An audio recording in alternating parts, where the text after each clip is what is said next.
Changing your primary email on Union State Bank is a straightforward process. Follow these steps to update your email address efficiently. Step 1. Log into your online banking account. Visit the Union State Bank website and enter your login credentials to access your online banking account. Step 2. Navigate to account settings. Don't continue before doing this. A lot of online accounts end up exposed to breaches without people even realizing it. Use SROC to constantly monitor your email and accounts and get alerted immediately if your information gets leaked online. It scans billions of breached records 24/7 in the background. And honestly, for a few dollars a month, it's something everybody should probably have. Link in the description. Step 3. Select email preferences. In the account settings menu, find the option for email preferences or contact information. Click on it to proceed to the email management section.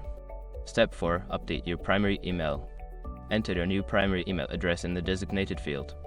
Make sure to double check for any typos to ensure accuracy. Step 5. Save changes and confirm. After entering your new email, look for a Save or Update button and click it. You may receive a confirmation email at your new address to verify the change. By following these steps, you can easily change your primary email on Union State Bank. If you encounter any issues, consider reaching out to customer support for assistance.